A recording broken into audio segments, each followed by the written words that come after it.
ہر بات مجھے معلوم ہو گئی تھی اور چند الفاظ پر مشتمل ایک سطر نے گویا مجھ پر 14 طبق روشن کر دیے تھے۔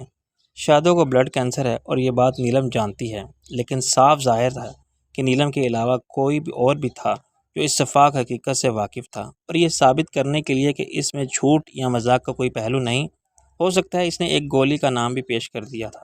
نیلم واش روم میں تھی، میں فون لیے بیٹھا رہا۔ میرا ذہن شدید شاک کی کیفیت میں بھی سوچنے سمجھنے کی صلاحیت سے محروم نہ ہوا تھا۔ اگر یہ بات سچ نہ ہوتی تو نیلم کا نام کوئی نہ لیتا۔ بتانے والا اگر صرف مجھے پریشان دیکھنے کا خواہش مند ہوتا تو میرے دل میں شک اور وہم پیدا کر کے تماشا دیکھتا۔ میں صرف متفکر اور پریشان ہو کے بیٹھنے والا آدمی نہیں تھا۔ میں شادو کا چیک اپ کے لیے کسی ڈاکٹر کے پاس لے جاتا، خدا نہ خواستہ رپورٹ وہی کہتی جو مجھے کسی دوست یا دشمن نے بتایا تھا۔ تب بھی میں شادو کو کسی بڑے ڈاکٹر کے پاس لے جاتا، پھر اس سے بڑے ڈاکٹر کے پاس، اور جب تک مکمل تصدیق نہ ہو جاتی میں اس حقیقت کو جھٹلاتا رہتا۔ لیکن میرے اس نادیدہ دوست یا دشمن نے میرے ساتھ بڑا بے رحمانہ مذاق کیا تھا۔ معلوم نہیں وہ کون تھا جس کو میری ایک خواب کی تعبیر کا سچ ہونا بھی گوارا نہ ہوا، اور اس نے میری زندگی کی سب سے بڑی، بہت دیر سے اور بڑی مشکل سے ملنے والی خوشی کو صرف ایک رات کی حد تک برداشت کیا، وہ بھی اسی لیے کہ اتنی بڑی اور انمول خوشی کی سرشاری میں میرے لیے اذیت کا صدمہ زیادہ سے زیادہ ہو۔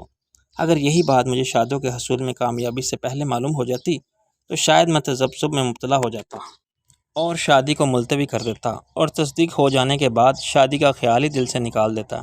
ایسا ناممکن تھا، لیکن جس نے میرے خوابوں کے آئینوں کو اتنی بے رحمی سے چکنا چور کیا تھا، اس کو ڈر تھا کہ کہیں ایسا نہ ہو جائے۔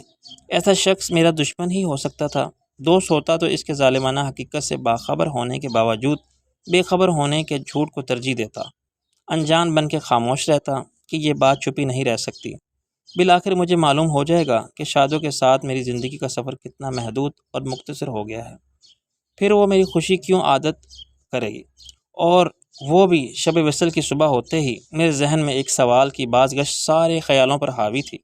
وہ کون ہے؟ یہ بات کس کے علم میں تھی جو مجھے معلوم نہ ہو سکی؟ اگر اس سے ایک شخص واقف ہے، نیلم واقف ہے، تو پھر اور لوگ بھی یہ بات جانتے ہوں گے۔ صرف ایک میں تھا جو اپنے خوابوں کی دنیا میں جذبات کے پر لگا کے خوشیوں کے آسمان کی آخری حد تک پرواز کرنے میں اتنا مگن تھا کہ کچھ نہیں دیکھ رہا تھا اور کچھ نہیں سن رہا تھا۔ میں انتظار سے تنگ آ کے ریسیور رکھنے ہی والا تھا کہ نیلم کی آواز آئی، ہیلو، سوری یار ناصر، تمہیں انتظار کرنا پڑا۔ کوئی بات نہیں، میں نے کہا، خیریت تو ہے نا؟ تمہاری شب عروسی کی صبح اتنی جلدی کیسے ہو گئی؟ وہ ہنسی۔ بیوی نے اٹھا دیا کہ چلو کچن میں چائے بنا کے لاؤ۔ میں نے کہا، نیلم، کیا شادو کو ٹرمینل بلڈ کینسر ہے؟ اس کی ہنسی ایک دم بند ہو گئی۔ یہ تم کیا کہہ رہے ہو؟ پاگل ہو گئے ہو؟ میں نے کہا، میں جانتا ہوں کہ تم بہت اچھی ایکٹریس ہو، مجھ سے جھوٹ مت بولو۔ کیا تم یہ بات جانتی تھی؟ کہ تم سے کس نے کہہ دیا؟ نیلم، یہ بات رہنے دو کہ کس نے کہا اور کیوں کہا۔ کیا تمہیں معلوم تھا؟ کہ میں نے سخت لہجے میں کہا۔ دیکھو، تم کہاں سے بات کر رہے ہو؟ اپنے گھر سے؟ ہاں، شادو کہاں ہے؟ تم اتنی اونچی آواز میں کیوں بول رہے ہو؟ میں نے کہا، مجھے صرف ہاں یا نہ میں جواب دو نیلم۔ نہیں، اس نے کچھ توقف کے بعد کہا، مگر تم آ جاؤ یہاں اگر آ سکتے ہو، پھر میں بتاؤں گی تمہیں پوری بات۔ کیا شادو سو رہی ہے؟ ہاں۔ میں ابھی نہیں آ سکتا نیلم، شادو اٹھے گی تو نہ جانے کیا سمجھے گی۔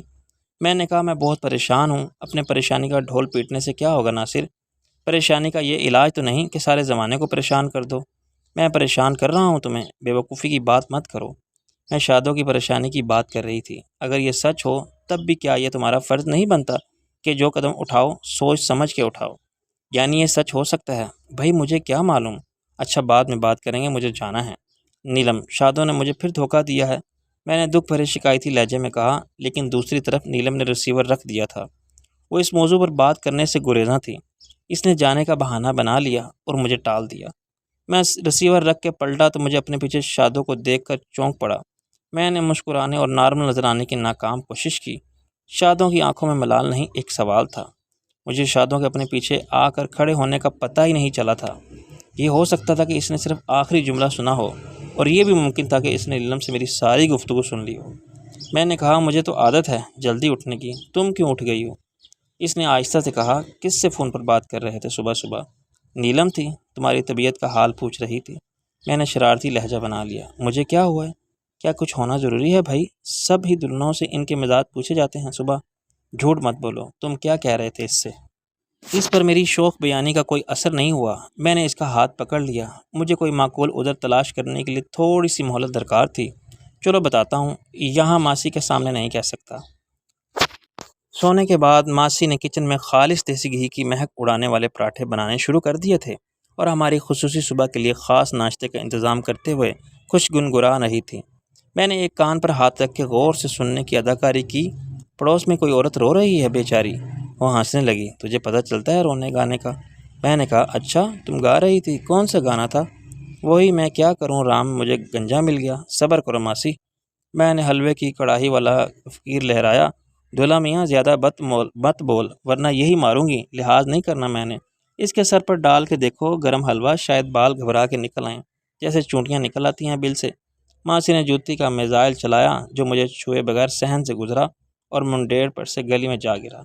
ماسی نے اپنے ماتھے پر ہاتھ مارا۔ نیچے سے کسی نے چلا کے کہا اوئے ایک ہی ہو رہا جے۔ میں نے بے اختیار ہنسی آئی۔ ماسی اب دوسری جوتی بھی پھینک دو، کسی کے کام تو آئے۔ تم کیا ایک پہن کے پھر آؤ گی؟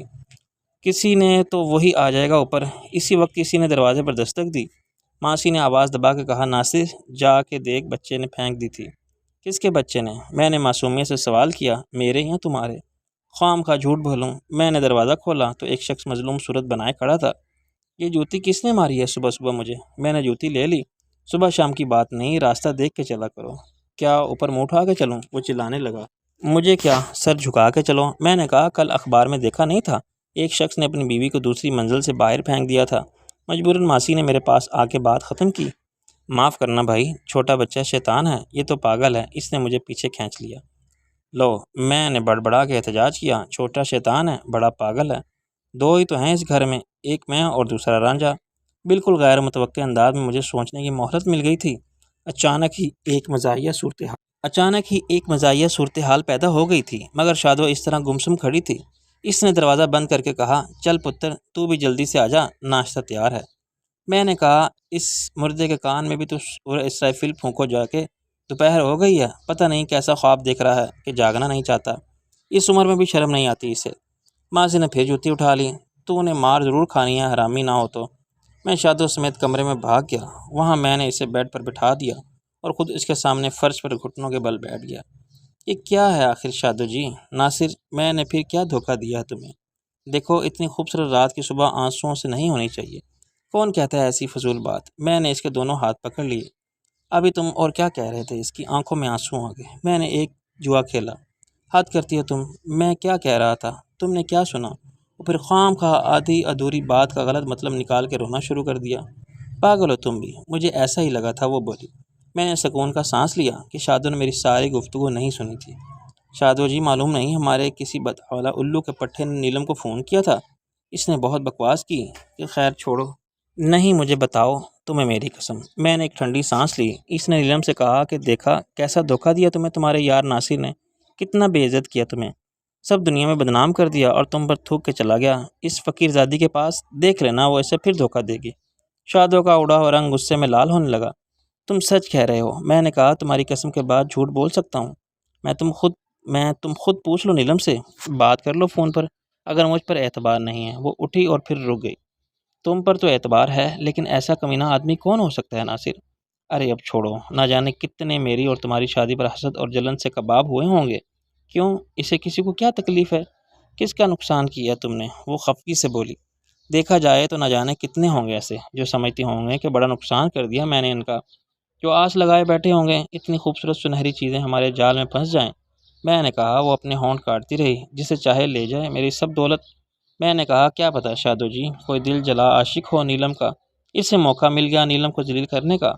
قسم خدا کی میں نے تو نیلم کے بارے میں کبھی ایسا سوچا بھی نہیں، مگر وہ ہے اتنی بڑی سپر سٹار کہ خواہ خواہ کے سکینڈل بتا دیے جاتے ہیں۔ اونٹ بھی اس کے ساتھ نظر آئے تو خبر بن جائے گی، نیلم سے کوئی بیان منسوب ہو جائے گا پچھلے جنم سے میرا محبوب تھا اور میں ابھی اونٹنی تھی۔ شادو اس مذاق پر بھی نہیں مسکرائی۔ میں نیلم سے بات کروں گی۔ پھر میری وجہ سے اس کو ایسی گھٹیا بات سننی پڑی۔ اس نے تو خود کہا تھا کہ مجھ سے کہ ناصر کے لیے دنیا میں شادو کے سوا کسی عورت کا وجود ہی نہیں رہا۔ جیسے کیا غلط کہا تھا اس نے۔ باہر سے ماسی نے پھر آواز لائی، چلو پتر، سب ٹھنڈا ہو جائے گا۔ شادو باہر نکلی اور سیدھی ٹیلی فون والے کمرے کی طرف چلی گئی۔ میرا دل ڈوبنے لگا اس خیال سے کہ اتنے بڑے جھوٹ کا پردہ چاک ہو جانے کے بعد میں شادو سے سچ کیسے بولوں گا۔ میں نے اسے زبردستی فون کرنے سے روکتا ہوں تو اس کا شک کبھی سے کبھی تر ہو جائے گا اور پھر وہ نیلم کو فون کیے بنا چین سے نہیں بیٹھے گی۔ میرے خدا، آخر میں کیا کروں؟ مجھے تھوڑی سی مہلت چاہیے۔ مجھے مہلت مل گئی۔ شادوں نے نیلم کا نمبر ملایا تو اسے بتایا گیا کہ شوٹنگ کے لیے جا چکی ہیں۔ میں نے خدا کا شکر ادا کیا جس نے میری عزت رکھی۔ یہ دعا کے لیے قبولیت کی گھڑی تھی۔ میں نے سوچا کتنا اچھا ہوتا کہ اگر میں خدا سے یہ دعا مانگ لیتا کہ رب کریم 170 کی وہ تحریر غلط ہو جس نے جنت کے خواب کی ایک رات کو میرے لیے عذاب جہنم کے دن میں بدل دیا ہے۔ لیکن کیا دعا یہ حقائق بدل دیتے ہیں؟ اگر کوئی قبولیت کی ساعت میں دعا مانگ بیٹھے کہ اس شب کی سحر نہ ہو تو کیا ایسا ہو جائے گا؟ ذہن کی گردش ٹھہر جائے گی، سورج طلوع نہیں ہوگا۔ ایچ جی ویلز کی ایک مشہور کہانی میں ایسا ہی ہوا تھا اور اس کے نتیجے میں قیامت آ گئی تھی۔ وہ ایک سائنس فکشن کی بات تھی، لیکن زندگی میں جو ناممکن ہے وہ ناممکن ہے۔ دعاؤں سے نظام قدرت اور کائنات کی کوئی بنیادی سچائی تبدیل نہیں ہو سکتی۔ وقتی طور پر بات ٹل جاتی تھی مگر میرے دل کا اطمینان رخصت ہو گیا تھا۔ نیلم نے بھی اس صاف انکار نہیں کیا تھا۔ اس نے کہا تھا کہ میں پھر بات کروں گی اور بڑی عجلت میں فون بند کر دیا تھا۔ اس سے تو یہی ظاہر ہوتا تھا کہ کوئی بات ضرور ہے۔ شاید اسے امید نہیں تھی کہ میری فون کال صبح صبح آ جائے گی۔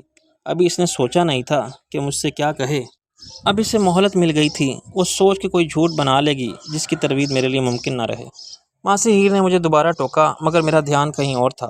میں نے نہ چاہنے کے باوجود شادوں کو مطمئن رکھنے کے لیے پورا ناشتہ کیا اور اپنے چہرے کے تاثرات سے اپنے دل کی کیفیت چھپانے کی پوری کوشش کرتا رہا۔ میرے لیے اس 170 کی تحریر کو جھوٹ یا سنگ دلانہ مذاق سمجھ کے بھول جانا عملی طور پر ناممکن تھا۔ اب یہ ضروری ہو گیا تھا کہ میں حقیقت کا پتہ چلاؤں، لیکن سوال یہ تھا کہ کیسے؟ فی الحال مجھے شادوں پر کچھ ظاہر نہیں کرنا تھا۔ میں نے طے کیا کہ سب سے پہلے میں نیلم سے بات کروں، وہ بات پوچھوں جو اس نے مجھے فون پر نہیں بتائی۔ شاید اس سے یہ معلوم کرنے میں مدد ملے کہ میری خوشیوں کے امرت میں زہر گھول کے کس نے اپنے انتقامی جذبات کی تسکین کا سامان کیا تھا۔ کون تھا جو یہ چاہتا تھا کہ میری شب وصل کی صبح یوں ہو؟ جو حقیقت تھی وہ چھپی نہیں رہ سکتی تھی، مگر میں چند دن یا چند ہفتے تو خوش رہ سکتا تھا۔ کسی کو مجھے یہ خبر سنانے کی جلدی تھی کہ میرے نصیب میں شادوں سے دائمی جدائی کا آزار لکھ دیا گیا ہے اور میں نے اسے صرف کھونے کے لیے پایا ہے۔ میں نے شادوں کو بہت غور سے دیکھا۔ وہ بظاہر بالکل تندرست تھی۔ اس کی صورت سے یا رنگت سے بلڈ کینسر جیسے موذی مرض کی علامت کا بالکل پتہ نہیں چلتا تھا۔ نہ وہ سست تھی نہ کمزور۔ خود مجھے معلوم نہ تھا کہ یہ علامت کیا ہوتی ہے جس سے کوئی ڈاکٹر شک میں پڑ جائے۔ تاہم یہ بات یقینی تھی کہ اس مرض کا پتہ صرف ظاہری علامت سے نہیں چلایا جا سکتا۔ حتمی فیصلہ لیبارٹری کے مخصوص ٹیسٹ کی رپورٹ دیکھے بغیر ناممکن ہے۔ کیا اس کا مطلب یہ ہے کہ ایک پرعذاب انکشاف کے پتھر سے میرے خوابوں کو شیش محل چکنا چور کرنے والے کو اس بارے میں کوئی شک نہیں تھا؟ کیا اس نے بلڈ کینسر کے ٹیسٹ کی رپورٹس نہیں دیکھی تھیں؟ یہ ٹیسٹ کب ہوئے تھے اور کہاں؟ اور آخر سے قدرت کے اس اٹل فیصلہ کا علم کیسے ہوا؟ کیا یہ اسے کسی ڈاکٹر نے بتایا تھا جو شادوں کا معالج رہا تھا، یا وہ خود ڈاکٹر تھا؟ اس نے آخری سوال مجھ پر امکانات کی قلم بند سے بند دروازے کھول دیے تھے جو ابھی تک میری نظر سے اوجھل تھے۔ شادوں کے ساتھ اپنی ازدواجی زندگی کا آغاز کا پہلا دن ڈرانے والے خیالوں، عذابناک اندیشوں اور منحوس سوالوں کے حصار میں نہیں گزارا جا سکتا تھا۔ میرے لیے یہ بہت آسان ہوتا کہ میں وہ تحریر شادوں کے سامنے رکھ دوں اور اس سے پوچھوں کہ یہ کیا ہے۔ یہ سچ تو خیر نہیں ہو سکتا، مگر ایسا جھوٹ کس نے بولا اور کیوں؟ میں ایسا بھی کر سکتا تھا کہ شادوں کی بات نہ مانوں اور اپنے یقین کے لیے اس کو آنکولوجسٹ کے پاس لے جاؤں اور اس سے کہوں کہ وہ ہر طرح کے ٹیسٹ لے کر اس جھوٹ کی تصدیق کر دے کہ نہ ایسا ہے اور نہ ہو سکتا ہے، تاکہ میرا دل سے بے بنیاد شک کے کانٹے کی خلش بھی دور ہو جائے۔ لیکن میرے لیے ایسا کرنا بالکل ناممکن تھا۔ اس سے شادوں کی خوشیوں کا وہ اجالا ماند پڑ جاتا جس میں میرے ارمانوں کے سارے رنگ شامل تھے۔ اسے پانے کے لیے میں نے محبتوں کی طرح ہجر کے صحرا کی خاک چھانی تھی اور فریاد کی صبر کے تیشے سے آزمائش کا پہاڑ کاٹا تھا۔ کیا اس کا صلہ وصل کی ایک ہی شب تھی؟ اس کا انعام شادوں کے کرب کی ساعتوں کے معمور زندگی نہیں تھی؟ آرزوؤں کا حاصل وہ مستقبل نہیں تھا جس کے خواب میں اور شادوں نے مل کر سجائے تھے؟ آہستہ آہستہ میرے دل اور دماغ نے ایک سمجھوتا کر لیا۔ میری عقل اور جذبات ہم نوا ہو گئے۔ مجھے یقین آنے لگا کہ یہ جھوٹ کسی نے عمدہ مجھے ذہنی اذیت دینے کے لیے بولا ہے۔ قدرت کا کوئی فیصلہ اتنا غیر منصفانہ نہیں ہو سکتا۔ سزا کے بعد جزا کا عمل فطری ہے۔ شادوں سے دوری کی سزا میں نے کاٹ لی ہے۔ اب اس کی رفاقت پر میرا حق ہے۔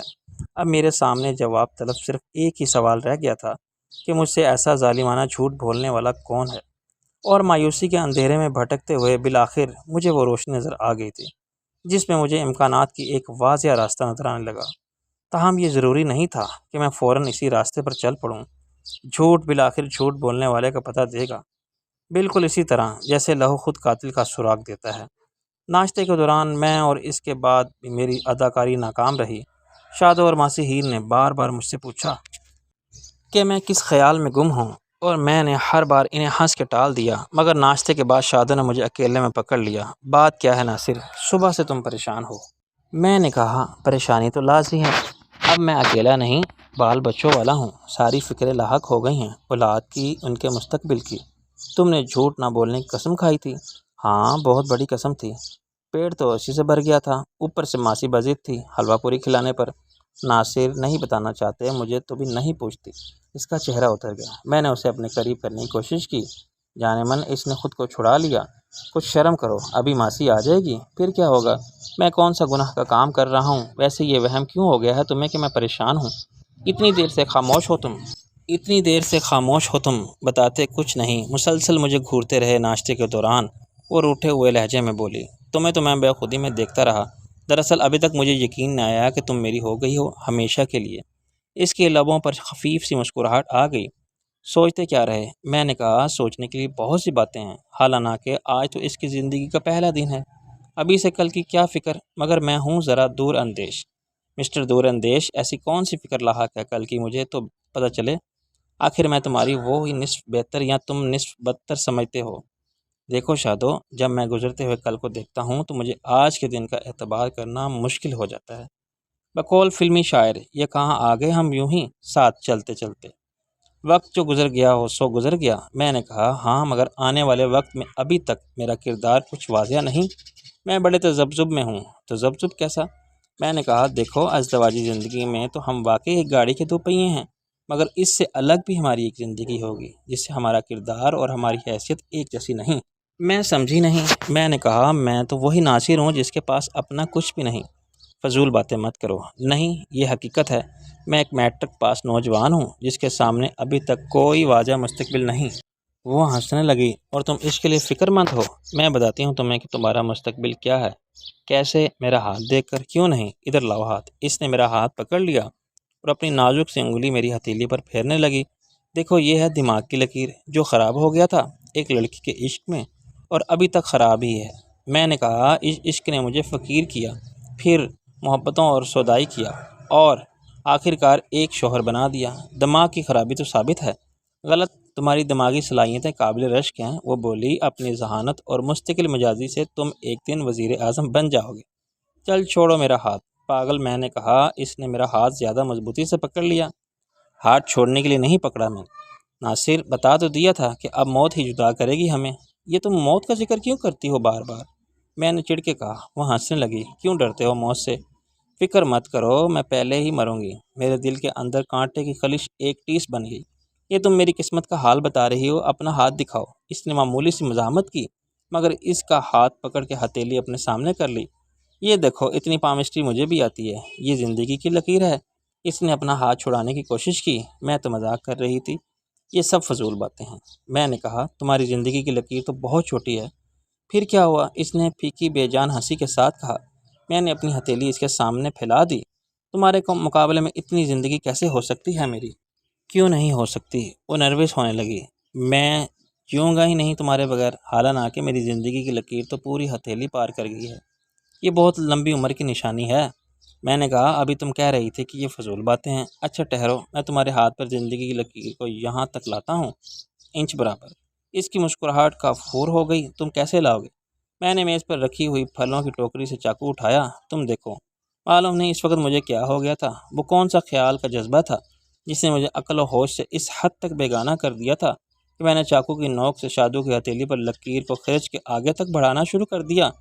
وہ پلک جھپکائے بغیر پھٹی پھٹی آنکھوں سے میری دیوانگی کا یہ مظاہرہ دیکھتی رہی۔ ہتھیلی کی گلابی جلد پر چاقو کی خراش سے ایک خونی لکیر بننے لگی۔ میں نے اس کا ہاتھ کلائی سے پکڑ کے تھامے رکھا۔ یہ یقیناً ایک انتہائی تکلیف دینے والا عمل تھا، مگر شادو کے ہاتھ میں لرزش تک نہیں ہوئی، اس کے ہونٹوں سے اذیت کی کراہ تک نہیں نکلی۔ کسی ظروف ساز کی طرح جو چاندی یا پیتل کے برتن میں نقش بناتا ہے، یا سنگ تراش کی طرح جو پتھر کو تراشتا ہے، میں نے شادو کی ہتھیلی پر ایک لکیر کھود ڈالی۔ اس کی ہتھیلی سے ٹپکنے والا قطرہ قطرہ لہو میرے ہاتھ پر پھیل گیا۔ میں نے ہنس کے کہا، لو اب میری اور تمہاری زندگی کی لکیر برابر ہو گئی۔ اب ہم ایک ساتھ مریں گے، پھر کبھی مجھ سے پہلے مرنے کی بات مت کرنا۔ یہ ماسی ہیر کی چیخ تھی جس نے مجھے دیوانگی سے ہوش کی دنیا میں کھینچ لیا۔ یہ کیا ہے؟ خون کیا ہوا اسے؟ میں نے ایک دم چونکا اور میں نے اس بے یقینی سے اس چاقو کو دیکھا جو ابھی تک میرے ہاتھ میں تھا۔ لہو اس کی نوک پر بھی تھا، میرے اس ہاتھ پر بھی جس نے شادو کی کلائی تھام رکھی تھی، اور اس کے چند قطرے فرش پر بھی گرے تھے۔ ہائے او میرے ربا! ماسی نے اپنے سینے پر 2 اتر مارا۔ یہ تو نے کیا کیا ناصر؟ اس کا ہاتھ کاٹ دیا نامراد! پاگل ہو گیا تو؟ چاقو میرے ہاتھ سے گر گیا۔ کس کا ہاتھ کاٹ دیا میں نے؟ ماسی نے مجھے دھکا دیا۔ چل دور دفع ہو، الٹا مجھ سے پوچھ رہا ہے۔ لڑکی کو لہو لہان کر دیا، دماغ چل گیا ہے تیرا۔ میں نے شادو کی طرف دیکھا، اس کی آنکھوں سے آنسو بہتے جا رہے تھے، لیکن وہ پتھر کا بت بنی بیٹھی تھے۔ اسے کچھ مت کہو ماسی۔ ماسی نے اسے ایک جھٹکے سے اٹھا لیا۔ اچھا تو پھر بتا یہ کیا ہو رہا تھا؟ توبہ توبہ، کتنا خون نکل رہا ہے! ہاتھ چھیل کے رکھ دیا ظالم نے۔ چل ہاتھ کر پانی کے نیچے۔ اف، میں کیا کروں؟ ڈاکٹر کو بلاؤں گی تو وہ پوچھے گا کہ یہ کیا ہے؟ رانجھا بھی چلا گیا۔ شادو نے آہستہ سے کہا، ابھی ٹھیک ہو جائے گا ماسی۔ ہائے زخم ہے، ٹھیک کیسے ہو جائے گا؟